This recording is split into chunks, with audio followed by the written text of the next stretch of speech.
गुप्ता जी, राधे राधे। राधे राधे महाराज जी। आपके चरणों में कोटि कोटि प्रणाम। महाराज जी, मेरा प्रश्न है कि मैं प्रभु की भक्ति भी करता हूँ पर अपनी कुछ गलतियों को, गलत आदतों को नहीं सुधार पा रहा। महाराज जी, उसको कैसे छोड़ूं महाराज जी? पहली बात, गलत को हम गलत मान ले तो छूट जाएगा। हम गलत को गलत नहीं मानते, ऊपर से तो गलत कहते हैं, अंदर से उसमें महत्व बुद्धि होती है, उसमें सुख बुद्धि होती है। कोई भी हम जब असद आचरण करते हैं तो तभी होता है जब उसमें सुख बुद्धि होती है। आप देखिए, नहीं, सुख बुद्धि के लोभ से तो हम गलत आचरण करते हैं। मान लो किसी का धन छीना, या हम बेविचार प्रवृत्ति में उतरे, या चोरी, हिंसा, जो भी हम अधर्म आचरण करते हैं या गलत खान पान करते हैं, तो उसमें आंतरिक वृत्ति होती, सुख होती कि नहीं? पहले बोलो, सब बोलो। अगर हमसे कोई भी गलत आचरण होता है तो हमारी उसमें सुख बुद्धि होती ना, कि अगर हम ऐसा करेंगे तो मुझे सुख मिलेगा, आनंद आएगा, हम सुखी हो जाएंगे। इसी को अज्ञान कहते हैं। कभी अधर्माचरण के द्वारा किसी को सुख नहीं मिलता है, पक्का। तुम्हें थोड़ा तुम्हारे चिंतन के कारण अनुभूति होगी कि सुख है, लेकिन उसका परिणाम जो आएगा वो भयंकर दुख रूप आएगा, फिर असहनीय होता है।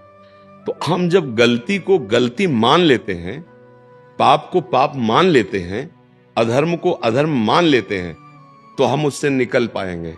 जब हम गलती को गलती नहीं मानते, सुख रूप मानते हैं, अधर्म को ये मानते हैं चलता है, ऐसा चलेगा, फिर हम नहीं छोड़ पाएंगे। अगर हम उसको, जैसे आज ही सत्संग में कहा था कि अपने लोग भगवत मार्ग के पथिक हैं, अब हमारे आगे कोई शराब रखे, मांस रखे, तो ना स्फुरणा होगी और ना क्रिया होगी, क्योंकि वो निषेध है ना। तो इसी कोटि में अगर हम हर आचरण रख लें जो निषेध है, इसको तो हम इतना निषेध मानते हैं, लेकिन पराये शरीरों के राग को, भोगों को हम उस कोट से नहीं मानते हैं ना, सुखद मानते हैं ना, और अंदर से कि चलेगा, तो फिर आप गिरोगे। अगर उसी कोट से हो जाए तो कोई गिरा ही नहीं सकता, क्योंकि ना स्फुरण होगी ना क्रिया होगी। जब स्फुरण ही नहीं तो संकल्प नहीं बनेगा, संकल्प नहीं बनेगा तो क्रिया नहीं होगी।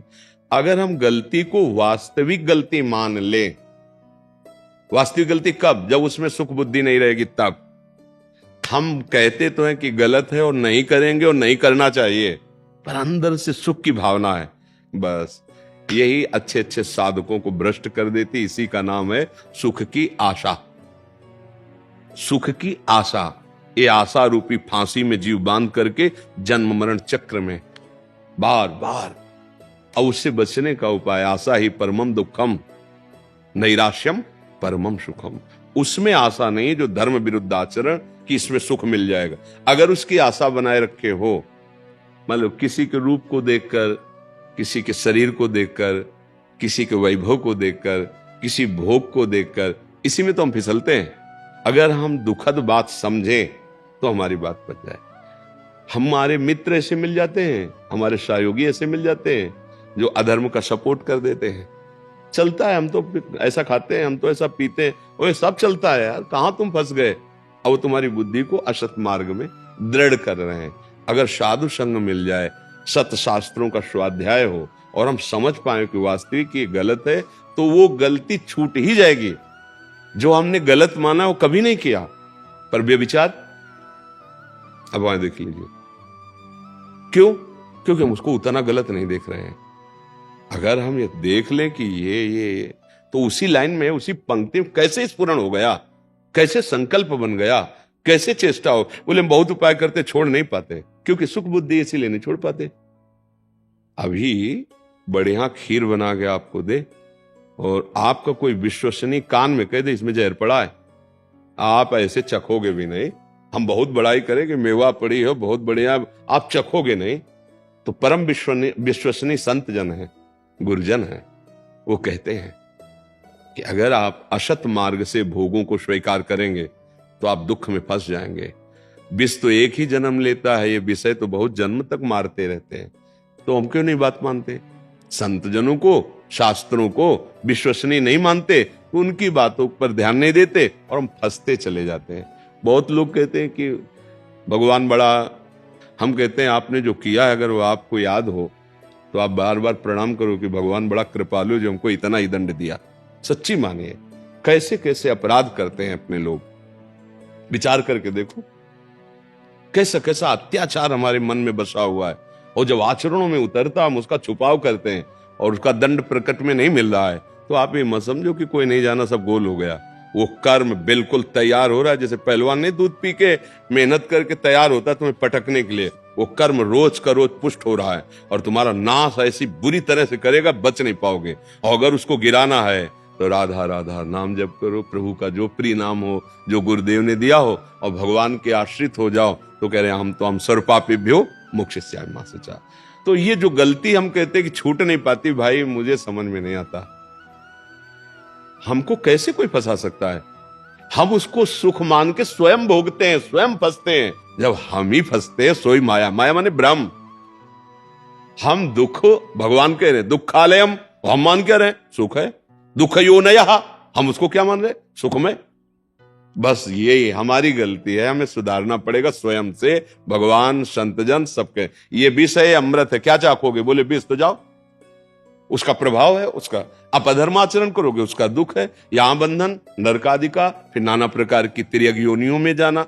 और भगवान की शरण में होकर धर्म पूर्वक चलो, इह पर लोक सब है, यहां भी आनंद परम। आप बार बार हम समझाने की चेष्टा करते, पुत्र के बहाने नारायण बुलाया, हरिजू के दिव्य पार्षद आ गए और घोर पापाचरण करने वाला अजामिल, और हरिजू का धाम मिला, नारायण धाम मिला, परम धाम मिला। ऐसे भगवान के मंगल में नाम है कि बिना भगवत स्मृति के, भगवत भाव के, पुत्र के बहाने बुलाया नारायण, तो परम पद मिल गया। अगर हम जानबूझकर नारायण कहेंगे, राधा राधा कहेंगे, कृष्ण कृष्ण कहेंगे, हरि हरि कहेंगे, तो हम में सामर्थ्य आ जाएगी हर विकार को जीतने की। अब नाम का बल है नहीं और विषयों में सुख बुद्धि है, तो अब रोके कौन रोके। जब ड्राइवर है नशे में हो गया तो अब गाड़ी खंडक में गिरेगी, बुद्धि सारथी है। यही जब विषयों में भोग बुद्धि कर ली, सुख बुद्धि कर ली, अब बचने वाला नहीं, आज नहीं तो कल, कल नहीं तो परसों भारी से भारी खंडक में गिरा देगा। देखो ना, जरा सी गलती हुई पूरे जीवन जेल मिल रही है, बंधन युक्त जीवन, कैसा नारकी जीवन, पशुवत जीवन, बंधन में हो गए ना, बंधन में। क्यों? आप ही तो किए कर्म, आप कर्म किए फंस गए।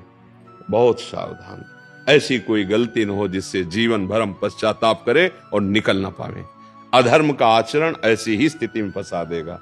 नाम जप करो, भगवद आश्रित रहो, शुद्ध आहार पाओ, अच्छे लोगों का संग करो, सबके साथ अच्छा बर्ताव करो, मन और इंद्रियों से वही विषय सेवन करो जो धर्म आदेश करता है। धर्म के विपरीत सेवन करोगे फंस जाओगे। धर्म जो आदेश करता है, क्या धर्म है? शास्त्र स्वाध्याय, संतों की वाणी से समझ में आ जाता है। उन्हें गौर से देखो तो अपने हृदय में भगवान बैठे बता देते हैं। जैसे ही कदम बढ़ाओगे, ये गलत है, फंस जाओगे, मारे जाओगे, ये बस, पर आप नहीं मानते, कुछ नहीं। फिर आता है मन में कि यार अगर पहले जो आया था मन में वो बात मान लेते तो आज दुर्गति को प्राप्त ना होते। तो ये कोई नहीं कह सकता कि हमें कोई समझाने वाला नहीं था इसलिए हमसे गलती हो गई। नहीं, आप सच्ची बताओ, कोई है ना अंदर जो समझाता है? जहां आप जैसे हम बोल रहे हैं आपको, अगर आप थोड़ा भी सात्विक भाव के हो तो आपके हृदय से आने लगे सही बात है, अच्छा है, आनंद है, शीतलता आने लगेगी, समझ लो बिल्कुल ठीक लाइन चल रही है। और जहां आपके अंदर जलन पैदा होने लगे, लगने लगे गलत है, तो समझो अंदर की जो अंतरात्मा है वो बता रही ठीक नहीं है। यदि आप तामसिक हो, आसुरी प्रवृत्ति के हो, तो संत वचनों में आपको ऐसा लगने लगेगा। आसुरी प्रवृत्ति, दुष्ट हृदय संतों के वचनों को स्वीकार नहीं करता, उसको वो अच्छा लगेगा, पीना खाना, गंदे आचरण करना। तो हमारे जब ही हम कदम रखते हैं तो हमारे गुरुदेव यहीं बैठे, वो कहने लगते हैं ये गलत है। देखो ना, आपका देखो, जीवन में अनुभव करो, जब आप असत कार्य के लिए चलोगे तो अंदर कोई रोकता है, ए नहीं गलत है, ऐसा, आप उसकी बात मान लो, महात्मा बन जाओगे। उसकी बात मान लो, धर्मात्मा हो जाओगे। चलो बाहर, अंदर की नहीं सुन पाते, बहिर्मुख हो, तो बाहर संतों की बात सुन लो, शास्त्रों की बात समझ लो। बिना धर्म से चले चाहे जो युग हो, आप सुखी नहीं हो सकते, शांति को प्राप्त नहीं हो सकते, आनंद का अनुभव नहीं कर सकते। ये बार बार नाना प्रकार की विपत्तियां, दुख, शोक, जन्म, मृत्यु, इसी में कब तक पड़े रहेंगे? हमें तो लगता है उबो यार, अभी उब नहीं रहे तुम, बार बार उसी भोगों में, बार बार वही जन्म मरण। अरे कम से कम एक बार तो सोचो कि हम इस चक्र से निकले कब, स्वस्थ रहे, आनंदित रहे। अरे वो भगवान से होता है, वो भोगों से नहीं होता है, वो रुपया पैसा से नहीं होता है, वो किसी औषधि में ताकत नहीं है, वो नाम में ताकत है, वो भगवान के आश्रय में ताकत है।